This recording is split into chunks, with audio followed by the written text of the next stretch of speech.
इस देश के लीडर ऑफ अपोजिशन को तारा कहना और बिहार के लीडर ऑफ अपोजिशन को सितारा कहना, ऐसे बेहुदा व्यक्ति को आप यहाँ बैठा के डिबेट करा रहे हो और मुस्कुरा रहे हो। और यही बेशर्मो, शर्म करो, शर्म। मोदी जी बेहुदा कौन है? लालू जी बेहुदा। स्टार होता है, सितारा भी स्टार होता है। और मैं तारा कहूंगा तो बेहुदा कहिएगा। राहुल गांधी और तेजस्वी यादव को जनता ने सबक सिखाया। मैं बोलूं केवल लठैतों की बात हो वहाँ। मैं बोलूं ओ लठैत औरत चुप। हम बोलूं लठैत बोलेंगे मैं, ये हमसे ज्यादा पढ़ी लिखी हूं मैं, तुमसे ज्यादा पढ़ी लिखी हूं मैं। लठैत बोलोगे तुम? मैं क्या करूं इसमें? क्यों? कास्ट प्रिविलेज है तुम्हारे पास इसलिए क्या?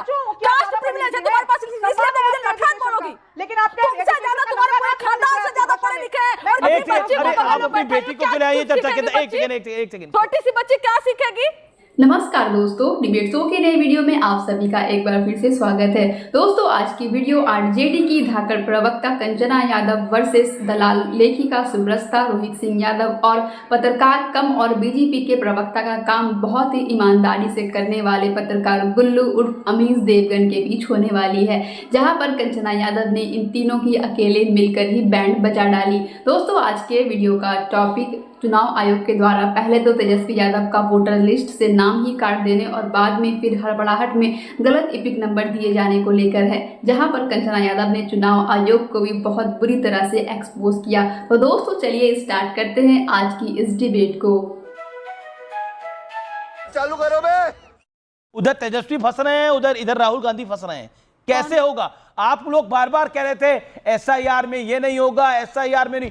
दो voter ID card Tejashwi Yadav के पास हैं। कैसे? हमको बहुत तेज हो रहा है, बहुत तेज। तो अमीश जी सुन लीजिएगा ध्यान से। तो राहुल गांधी के लिए जो सुप्रीम कोर्ट ने बोला, ये बता दिया तो ध्यान से सुन लीजिएगा। मुझे नहीं मालूम कि आप इतने उत्तेजित क्यों हो रहे हैं, किस बात पे हो रहे हैं। ठीक है, होइए, होना चाहिए। दूसरा बहुत इंपॉर्टेंट है, और इंपॉर्टेंट इसलिए है क्योंकि हमें उम्मीद है एक दिन प्रधानमंत्री नरेंद्र मोदी जी पर भी टिप्पणी एक आएगी कोर्ट से। ये मुझे उम्मीद है। कैसे? कि भारत के प्रियम्बल में लिखा है कि हमारा देश एक सोवरेन नेशन है। इसका मतलब होता है कि it's independent nation free from the external control and has the supreme authority to govern itself both internally and externally. लेकिन क्या हो रहा है? एक्सटर्नल यूएस से ट्रंप प्रेसिडेंट बार बार कह रहे हैं कि हमने करवाया युद्ध विराम, हमने किया, हमने धमकी दिया, हमने रोका। कहां पर है मोदी जी? हमारे देश के प्रधानमंत्री हैं। एक बार भी हिम्मत नहीं हुई कि उनको एक जवाब दे दे कि नहीं, हम सॉवरेन नेशन है, हम अपना डिसीजन खुद ले सकते हैं, आपका इसमें कोई कंट्रोल नहीं है। ट्रंप जी चुप हो जाइए। ये हुई ना बात यह सिंपल सा है कि बात ट्रू इंडियन कौन है, तो प्रधानमंत्री जी भी ट्रू इंडियन नहीं है। अपने देश के साथ खड़े नहीं है। वो देश को बार बार बदनाम करने की एक व्यक्ति कोशिश कर रहा है, और वो व्यक्ति नॉर्मल व्यक्ति नहीं है, एक देश का राष्ट्रपति है। हमारे देश को बदनाम करने की कोशिश कर रहा है, कह रहा है कि हमारे घुटनों पे टिके हैं ये। लेकिन क्या हमारे देश के प्रधानमंत्री जवाब दे रहे? ट्रू इंडियन नहीं है प्रधानमंत्री नरेंद्र मोदी, ट्रू इंडियन नहीं है। मोदी ट्रू इंडियन नहीं है, राहुल गांधी ट्रू इंडियन है। एक दिन कमेंट आएगा, राहुल गांधी ट्रू इंडियन है। एक दिन उन पे भी कमेंट आएगा। मोदी ट्रू इंडियन नहीं है, राहुल गांधी ट्रू इंडियन है। नहीं, मोदी जी क्या ट्रू इंडियन? अगर सेम बात पे आप okay, Rohit Singh wants to comment. Rohit Singh Indian नहीं है। ओके, रोहित सिंह हमारे देश का नाम बदनाम करती है। ओके, विवेक शांति, रोहित सिंह, लेट रोहित रिस्पॉन्ड। हमारे देश में जोड़ियों का बड़ा महत्व रहा है। राम जी हनुमान जी लंका में जाकर न्याय का झंडा गाड़ दिया, कृष्ण और अर्जुन कौरवों का सर्वनाश किया। वहीं देखिए तो दुर्योधन और शकुनी असत्य के साथ मर गए, रावण और कुंभकर्ण पापाचार की नदी बहा दी। उसी प्रकार भारतीय राजनीति में एक नई जोड़ी का उद्भव हुआ है। मैं पहले भी आपको बता चुका हूं, तारा और सितारा। एक तरफ तारा श्रीमान राहुल गांधी जी पता नहीं कहां के जनगणना अधिकारी हैं कि जमीन का अमीन होता है बिहार में। अमीन समझते हैं ना अमीश जी? फीता से नापता है जमीन कितना कट्ठा है, कितना बीघा है। तब पता नहीं कहां जाकर अरुणाचल की बॉर्डर पर भारत का जमीन नाप के आ गए कि इनको पता चल गया कि हमारे देश के जमीन पर चाइना का कब्जा हो गया है। अबे साले, तो ये हाल है तारा का। दिन में 100 गो झूठ बोलते हैं। और हम लोगों के भाई सितारा हैं बिहार में, लीडर ऑपोजिशन तेजस्वी यादव जी चुनाव आयोग पर लगातार आरोप लगा रहे हैं एसआईआर के मुद्दे पर। उनका और उनकी धर्मपत्नी का नाम मौजूद है। आज चिल्ला रहे हैं कि मेरा नाम काट दिया। अब बताइए तारा सितारा का क्या होगा भारतीय राजनीति में? वही होगा जो रावण और कुंभकर्ण का हुआ। तारा और सितारा का क्या होगा? कंचना यादव, तारा कौन है, सितारा कौन है, हम नहीं जानते। लेकिन उन्होंने राहुल जी को तारा बोला और तेजस्वी जी को सितारा बोला। हाँ, वो क्या बोल रहे हैं वो जाने। लेकिन हम ये मानते हैं कि एक इस देश के लीडर ऑफ अपोजिशन को तारा कहना और बिहार के लीडर ऑफ अपोजिशन को सितारा कहना, ऐसे बेहुदा व्यक्ति को आप यहाँ बैठा के डिबेट करा रहे हो और मुस्कुरा रहे हो। बात तो सही है।